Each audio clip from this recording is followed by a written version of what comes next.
Naniniwala ka ba sa forever? O baka naman naniniwala ka sa mga pamahiin sa pag-ibig? Mula sa bawal na regalo sa kasintahan, hanggang sa mga paniniwalang makakatulong para matagpuan mo ang iyong soulmate, alamin natin ang mga love superstitions na pinaniniwalaan pa rin ng maraming Pilipino hanggang ngayon. Una sa listahan, bawal kang magbigay ng panyo sa iyong kasintahan.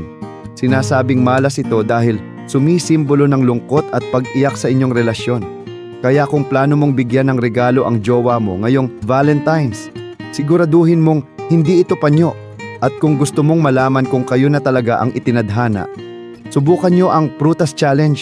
May paniniwala na kapag sabay kayong kumain ng isang prutas, lalo na kung hati pa sa gitna, mas tumitibay ang inyong relasyon. At ito pa, kapag biglang nahulog ang kutsara o tinidor habang kumakain kayo, may ibig sabihin ito. Kapag kutsara, may darating na babaeng bisita. Kapag tinidor, may lalaking bisita. Pero sabi ng matatanda, pwedeng ito rin ang tanda na malapit mo nang makilala ang iyong soulmate.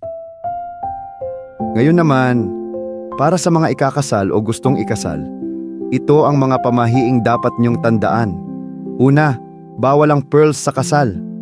Maganda ang perlas, pero sinasabing malas ito dahil sumisimbolo ito ng luha. Ayon sa matatanda, kung magsusuot ang bride ng pearls, aaring laging puno ng iyakan ang kanilang pagsasama.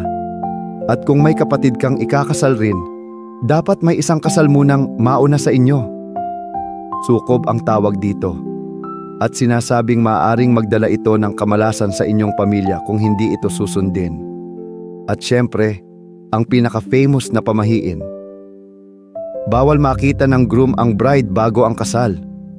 Malas daw ito at maaaring humantong sa hindi pagkakatuloy ng seremonya o hindi magandang pagsasama.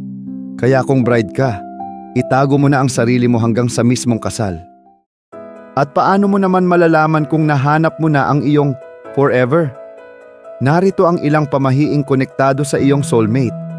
Kapag may ex ang guhit sa iyong palad, may soulmate kang nakatakdang makilala. Kung meron ka nito, baka oras na para mas maging bukas sa love. At kung gusto mong siguruhin ang panghabang buhay na relasyon, may paniniwala na ang pagtali ng pulang sinulid sa daliri ng iyong minamahal ay magpapalakas ng inyong koneksyon. Tinatawag itong red string of fate na sumisimbolo sa dalawang taong itinadhana para sa isa't isa. At ito pa, kung sabay kayong makakita ng shooting star, ibig sabihin kayo ang para sa isa't isa. Kung nangyari ito sa iyo, abay, huwag mo nang pakawalan ng taong yan. Ikaw, alin sa mga pamahiing ito ang pinaniniwalaan mo?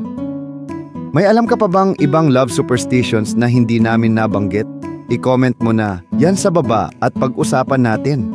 At kung gusto mong i-share ito sa kaibigan mong gustong makahanap ng soulmate o ikakasal na, huwag mong kalimutang itag sila. Baka sakaling makatulong ang mga pamahiing ito sa kanilang love life.